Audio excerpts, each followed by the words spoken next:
রাহুলকে কি প্রমিস করলেন অভিনেতা গৌরব চক্রবর্তী? আপনাদের সবাইকে স্বাগত সিনে গসিপে। রাহুল অরুণোদয় বন্দ্যোপাধ্যায়ের মৃত্যুকে যেন মেনে নিতে পারছেন না গৌরব।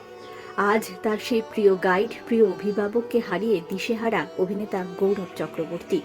অভিনেতা দীর্ঘ পোস্ট করেন, জানান ব্যক্তিগত জীবনে রাহুলের ভূমিকা তার কাছে ছিল বড় ভাইয়ের মতো। গৌরব ঋদ্ধিমার মধ্যে কোনো মনোমালিন্য হলে রাহুল সর্বদা ঋদ্ধিমার পাশে ঢাল হয়ে দাঁড়াতো।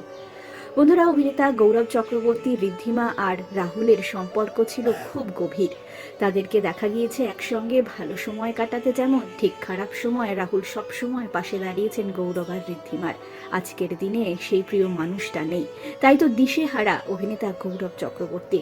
রাহুলের একটি ছবি পোস্ট করে গৌরব লেখেন, কে আমায় লিখতে জোর করবে, কে আমায় কারণে অকারণে বকবে, কে বলবে তুই আমার বোনের সামনে রাগ দেখালে আমার থেকে খারাপ কেউ হবে না, কে আমাদের সঙ্গে বেড়াতে গিয়ে সুটকেস হারিয়ে ফেলবে, কে ফোন করে বলবে কোন গাড়িটা কেনা যায় বলতো।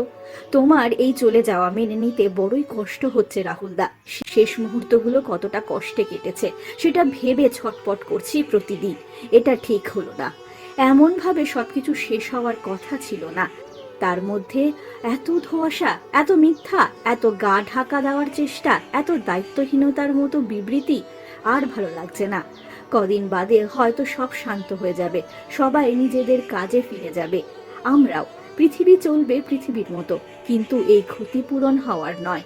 এই ক্ষত থেকে যাবে আমার মতো অনেকের মধ্যে। ধীর তার জ্যাঠাকে মনে না রাখতে পারলেও চিনবে ঠিকই। ঋদ্ধিমা আর আমি তার দায়িত্ব নিলাম। তুমি যেখানেই থেকো ভালো থেকো, আর কিছু চাই না। রেস্ট ইন পিস রাহুলদা, মাই ব্রাদার, মাই ওন। গৌরবের লেখায় স্পষ্ট, রাহুল অরুণোদয় বন্দ্যোপাধ্যায় যে একজন খুব ভালো অভিনেতা ছিলেন তা নয়, তিনি ছিলেন খুব ভালো মনের মানুষ। রাহুল চলে গিয়েছেন, তবে তার স্মৃতি থেকে যাবে তার প্রিয়জনদের মনে সারা জীবন। আমরা হলাম সিনে গসিপ।